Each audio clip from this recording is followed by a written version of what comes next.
नमस्ते दोस्तों, इस वीडियो में हम लोग बात करेंगे एक्सप्लेनेशन 3 से लेकर के एक्सप्लेनेशन 8 ऑफ सेक्शन 11। ठीक है, जो कि हमने प्रीवियस पार्ट में उसका एक्सप्लेनेशन 2 तक कवर किया था। अब इस पार्ट में हम लोग एक्सप्लेनेशन 3 से लेकर एक्सप्लेनेशन 8 तक कवर करेंगे। तो चलिए देखते हैं एक्सप्लेनेशन 3 क्या कहता है।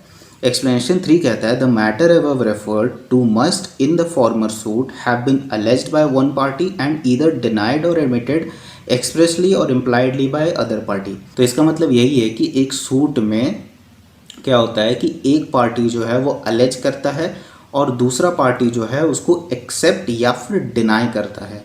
क्लियर? अगर वो एक्सेप्ट करता है तो वो सूट जो है वहीं पे ख़त्म हो जाता है, यानी कि जजमेंट दे दिया जाता है कोर्ट के द्वारा उसी टाइम। अगर वो डिनाई करता है तो फिर वो सूट कंटिन्यू करता है, यानी कि ट्रायल कंटिन्यू करता है। तो इसमें कहा गया है कि अगर कोई पार्टी ने एलेज किया है और दूसरे पार्टी ने उसको एक्सेप्ट या डिनाई किया है तो फिर फर्दर वो आगे जाके दूसरा सूट फाइल नहीं कर सकता उसी मैटर को लेके जिसमें वो एक्सेप्ट या डिनाई किया है। यहाँ पे कहा गया है कि अगर दोनों पार्टी को सुना गया है, दोनों पार्टी को इक्वली बोलने का मौका दिया गया है और उसके बाद अगर कोई जजमेंट पास किया गया है तो उसके बाद उसी मैटर पे अगले बार पार्टी जा करके सूट फाइल नहीं कर सकते, वो बार हो जाएगा, वो रिस्ट्रिक्ट हो जाएगा। क्लियर? अब इसमें एक और चीज़ भी है कि एक्सप्रेसली या इम्प्लाइडली डिनाई किया हो। अब एक्सप्रेसली कैसे डिनाई करते हैं? बोल के। इम्प्लाइडली यानी कि अपने एक्ट के थ्रू। ठीक है, अब एक एग्जांपल लेते हैं। मान लीजिए कि मैंने आपके खिलाफ एक सूट फाइल किया, उसमें मैं कहा कि मैंने आपको दिसंबर 3 को यानी कि 3 दिसंबर को मैंने आपको 10 लाख रुपया कैश दिया। जब मैंने कहा कोर्ट में कि आपने मेरे से 10 लाख रुपया लिया था 3 दिसंबर को, तो आप वहाँ पे चुपचाप बैठे रहे। ठीक है, हालांकि आपने मेरे से 5 लाख रुपया लिया था, लेकिन मैंने जब कहा कि आपने मुझसे 10 लाख रुपया लिया था तो आप वहाँ पे चुपचाप बैठे रहे, आप वहाँ पे उसको रोके नहीं मुझको। ठीक है, तो इसका मतलब यहाँ पे क्या हो गया कि आपने यहाँ पे एक्सेप्ट कर लिया जो मैंने यहाँ पे कोर्ट के सामने कहा। तो बाद में जाके आप एक और सूट फाइल नहीं कर सकते कि जो मैंने कहा था उस टाइम कोर्ट में वो गलत था। ठीक है, कि आपने वहाँ पे उस टाइम बोला नहीं। अब आपने वहाँ पे बोला नहीं, इसका मतलब क्या? आपने एक्सेप्ट कर लिया। तो अब इस पॉइंट पे आप दूसरा सूट फाइल नहीं कर सकते कि जो मैंने उस टाइम नहीं किया था अब मैं करूँगा, तो वो एक बार हो जाएगा। क्लियर? तो इसमें कहा गया है कि अगर जो पहला सूट जो डिसाइड हो गया है वहाँ पे अगर एक पार्टी ने एलेज किया है और दूसरे पार्टी ने उसको एक्सेप्ट या डिनाई किया है इधर एक्सप्रेसली या इम्प्लाइडली, तो वो जो पार्टी है वो आगे जा कर के सेम मैटर पे सूट फाइल और नहीं कर सकता, वो बार हो जाएगा, यानी कि वो बाउंड हो जाएगा उस फॉर्मर सूट के डिसीजन से। क्लियर? अब देखते हैं इसके एक्सप्लेनेशन 4 क्या कहता है। एक्सप्लेनेशन 4 कहता है any matter which might and ought to have been made ground of defence और attack in such former suit shall be deemed to have been matter directly and substantially in issue in such suit। अब इसमें कहा गया है any ground of attack or any ground of defense which might or ought to have been made by the plaintiff or the defendant which has not been made and subsequently raised in another suit will be barred by res judicata। ठीक है, अब इसी line को मैं आपको समझाता हूँ। अब एनी ग्राउंड ऑफ अटैक और एनी ग्राउंड ऑफ डिफेंस, देखिए इसमें एक एग्जांपल ले लेते हैं कि मान लीजिए कि मैंने आपको ये घर रेंट पे दिया है। ठीक है, और आप मुझे वो रेंट का जो पैसा है आप मुझे वो दे नहीं रहे हैं। ठीक है, आपका 5 मंथ्स का जो रेंट है वो बकाया है। ठीक है, यानी कि बाकी पड़ा हुआ है। अब मान लीजिए कि जनवरी, फरवरी, मार्च, अप्रैल, मई, ये 5 मंथ्स का मैंने आपको कहा कि भैया आप मुझे रेंट दे दीजिए, बट आप दे नहीं रहे। ठीक है, ये बाकी है। अब मैं जब कोर्ट गया सूट फाइल करने के लिए, तब मैंने क्या किया, मैंने गलती से वहाँ पे ये 4 मंथ्स का मांगा, यानी कि फरवरी, मार्च, अप्रैल, मई, ये 4 मंथ्स का मैंने मांगा कोर्ट में से, जबकि जनवरी वाला मुझे मांगना था बट मैं भूल गया मांगना। क्लियर? अब इस केस में क्या हुआ कि कोर्ट में जब मैंने ये चीज़ कहा तो आपने वहाँ पे कोर्ट में कहा ठीक है, मैं इनको जो इन्होंने मांगा है जो 4 मंथ्स का रेंट वो मैं इन्हें पे कर दूंगा। क्लियर? कोर्ट ने फिर जजमेंट दिया, डिसाइड किया कि ठीक है वो आप मुझे 4 मंथ का रेंट दे देंगे। क्लियर? अब इस केस में क्या होता है कि फिर बाद में मुझे जब पता चलता है कि अरे मैंने जनवरी का तो मांगना ही भूल गया, फिर मैं जब एक और सूट फाइल करता हूँ कोर्ट में तो अब वो मैं नहीं फाइल कर सकता क्योंकि the suit is barred by res judicata. क्यों? क्योंकि मेरे को उसी टाइम पे ये रेज़ करना चाहिए था कि मेरे को 5 महीना का चाहिए, लेकिन मैंने वहाँ पे रेज़ नहीं किया, तो अब सब्सिक्वेंटली जा कर के मैं यहाँ पे रेज़ नहीं कर सकता। ठीक है, अब देखते हैं इसका एक्सप्लेनेशन 5 में क्या कहा गया है। एक्सप्लेनेशन 5 में कहा गया है, any relief claimed in the plaint which is not expressly granted by degree shall for the purpose of this section be deemed to have been refused। अब मान लीजिए एक और एग्जांपल कि मैंने कोर्ट में जो सूट फाइल किया, वो सूट में मैंने बहुत सारा चीज़ मांगा था कोर्ट से। ठीक है, 3-4 चीज़ मैंने मांगा था। ठीक है, 3-4 रिलीफ मैंने मांगा था। मान लीजिए जो मैंने सूट फाइल किया उसमें मैंने 3 रिलीफ क्लेम किया। ठीक है, मैंने 3 रिलीफ क्लेम किया और कोर्ट ने जब उसका जजमेंट दिया तो कोर्ट ने सिर्फ वो 2 रिलीफ के ऊपर कहा, वो तीसरा रिलीफ के ऊपर कोर्ट ने कुछ नहीं कहा। ठीक है, तो अब ये एक्सप्लेनेशन के तहत कहता है कि अगर तो कोर्ट ने उसमें कुछ नहीं कहा, इसका मतलब कोर्ट ने उसको डिनाई कर दिया।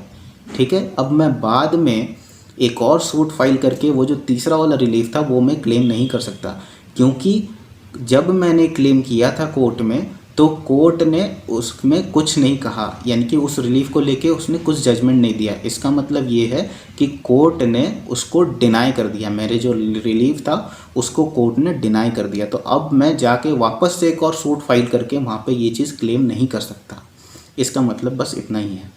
अब देखते हैं एक्सप्लेनेशन 6 क्या कहता है। अब एक्सप्लेनेशन 6 कहता है, where persons litigate bona fide in respect of public right और private right claimed in common for themselves and other, all person interested in such rights shall for the purpose of this section be deemed to claim under the person so litigating। अब देखिए, आपको पता होगा private right और public right के बारे में, nuisance के बारे में पता होगा आपको, जैसे पब्लिक न्यूसेंस होता है, प्राइवेट न्यूसेंस होता है।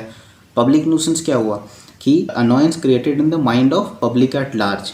ठीक है, और जो प्राइवेट न्यूसेंस हो गया वो annoyance created in the mind of an individual. ठीक है, यानी कि प्राइवेट राइट्स के बारे में कहा गया है। तो मान लीजिए कि कोई बहुत सारे लोगों को अफेक्ट कर रहा है, ठीक है, या फिर किन्हीं बहुत सारे लोगों का प्राइवेट राइट को अफेक्ट कर रहा है।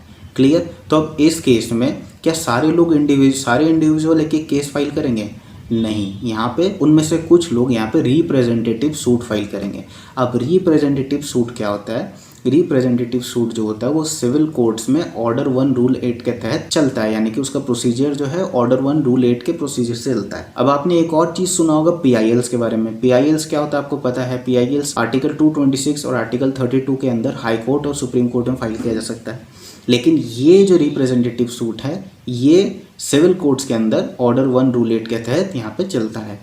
क्लियर, तो इस वाले जो एक्सप्लेनेशन है इसमें कहा गया है कि अगर कोई रिप्रेजेंटेटिव सूट, अच्छा रिप्रेजेंटेटिव सूट के बारे में मैं आपको बता देता हूँ। तो यहाँ पे रिप्रेजेंटेटिव सूट से हम समझते हैं कि even community interest, class interest और ग्रुप ऑफ पर्सन का इंटरेस्ट के लिए जब कुछ व्यक्ति जब लड़ते हैं, यानी कि कुछ व्यक्ति जब आगे जाके उनके लिए सूट फाइल करते हैं, तो वो हो जाएगा रिप्रेजेंटेटिव सूट। ठीक है, यानी कि कुछ लोगों, बहुत सारे लोगों का अगर राइट को अफेक्ट कर रहा है, उनमें से कुछ लोग जो हैं वो रिप्रेजेंटेटिव सूट फाइल करते हैं, यानी कि उनको रिप्रेजेंट करते हैं उस सूट में। क्लियर, तो अब इस वाले जो एक्सप्लेनेशन है इसमें यही कहा गया है कि कोई भी अगर डिसीजन आता है उस रिप्रेजेंटेटिव सूट में, ठीक है, वो तो बहुत सारे लोगों को रिप्रेजेंट कर रहा है, तो कुछ भी अगर डिसीजन आता है उस रिप्रेजेंटेटिव सूट में तो वो सारे लोग जो है वो बाउंड होंगे उस डिसीजन से। ठीक है, इसका मतलब ये है कि कल को अगर कोई डिसीजन आता है जो कि बहुत सारे लोग या फिर कुछ लोग को, उस तबके के कुछ लोग को अगर पसंद नहीं आता है, तो भी वो उस डिसीजन के साथ बाइंड हो जाएंगे। वो चाहे तो फिर एक और सूट फाइल नहीं कर सकते, क्योंकि जो रिप्रेजेंटेटिव सूट है उसका जो भी डिसीजन होगा उससे सब लोग बाउंड होंगे जो कि उस सूट में थे। ठीक है, जिनको वो रिप्रेजेंट कर रहे थे। अब ये नहीं कि उन जिनको वो रिप्रेजेंट कर रहे थे उसमें से कोई एक तबका अगर खड़ा हो जाएगा, वो कहेगा कि नहीं मुझे हमें ये मंजूर नहीं है, हमें ये अच्छे से लड़े नहीं थे, तो फिर हम एक और फाइल करेंगे, ऐसा नहीं होता है। ठीक है, तो यहाँ पे जो भी डिसीजन रहेगा रिप्रेजेंटेटिव सूट का उससे सारे लोग बाउंड रहेंगे। अब यहाँ पे वो वापस से जाके यहाँ पे फाइल नहीं कर सकते एक और सूट, यहाँ पे जो भी डिसीजन रहेगा वो बाउंड रहेंगे। बस इस सेक्शन का बोलने का मतलब यही है। ठीक है, अब देखते हैं एक्सप्लेनेशन 7।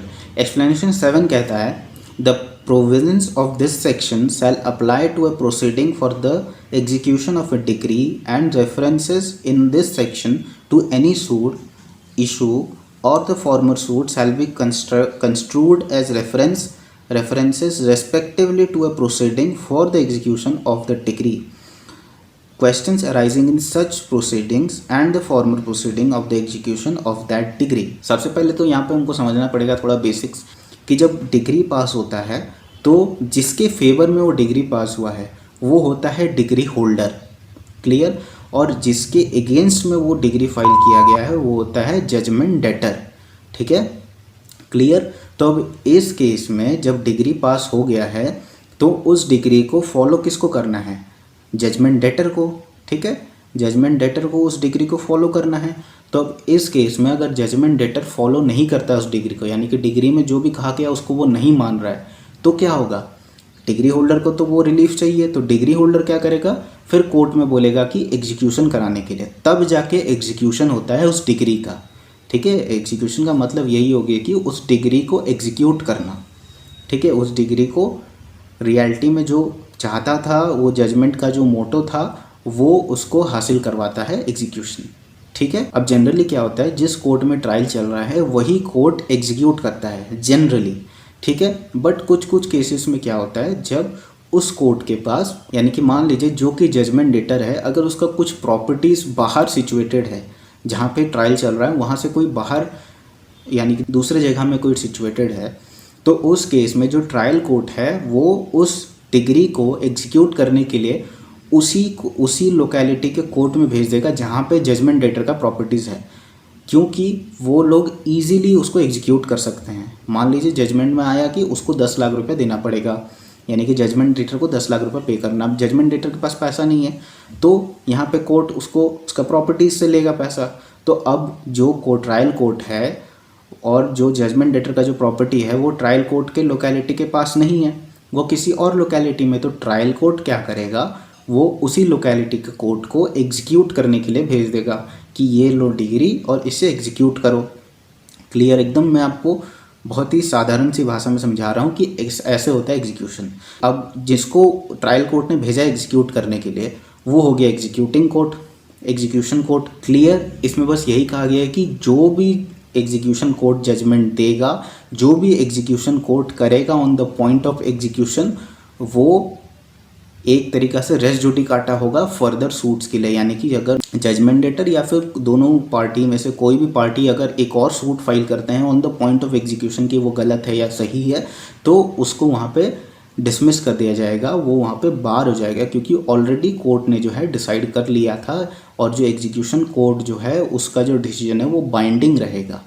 ठीक है, बस इसमें यही कहा गया है। तो चलिए अब देख लेते हैं इसका एक्सप्लेनेशन 8 क्या कहता है। एक्सप्लेनेशन 8 कहता है issue heard and finally decided by a court of limited jurisdiction competent to decide such issue shall operate as res judicata in a subsequent suit, notwithstanding that such court of limited jurisdiction was not competent to try such subsequent suit or the suit in which such issue has been subsequently raised। तो इस वाले section में कहा गया है, जैसे कि मैं आपको एक एग्जांपल समझाता हूँ, फिर आप इसको रीड कीजिएगा, आपको क्लियर हो जाएगा।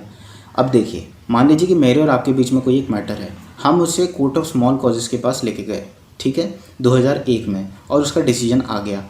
फिर बाद में मैंने देखा कि कोर्ट ऑफ स्मॉल कॉजेज जो है अब वो हट चुका, बंद हो चुका है। तो मैंने सोचा कि क्यों ना उस सूट को एक बार और फाइल किया जाए। तो मैंने क्या किया, सिविल जज जूनियर डिवीज़न के पास 2006 में मैंने एक और सूट फाइल किया। ठीक है, सेम सूट जो मैंने उस टाइम फाइल किया था वही सूट को मैंने 2006 में फाइल किया। ठीक है, कहाँ, सिविल जज जूनियर डिवीज़न के पास।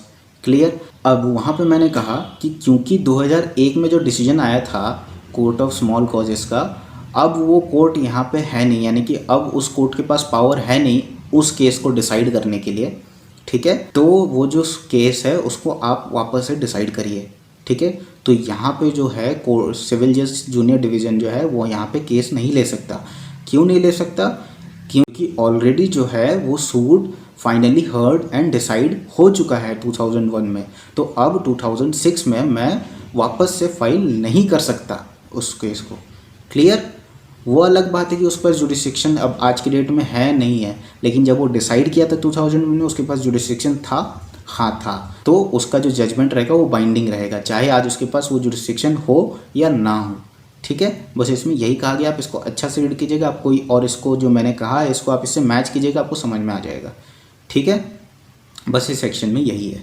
अगर आपको फिर भी किसी भी तरीके का डाउट रह जाता है तो आप मुझे नीचे कमेंट सेक्शन में पूछ सकते हैं। और हाँ, अगर आप मुझसे बात करना चाहते हैं तो मेरे चैनल के इंस्टाग्राम या फिर फेसबुक पेज में मैसेज के द्वारा आप मुझसे बात कर सकते हैं, मैं वहाँ पे आपको रिप्लाई देता हूँ। तो चलिए, इस वीडियो के लिए इतना ही, फिर मिलेंगे एक और वीडियो के साथ, तब तक के लिए धन्यवाद।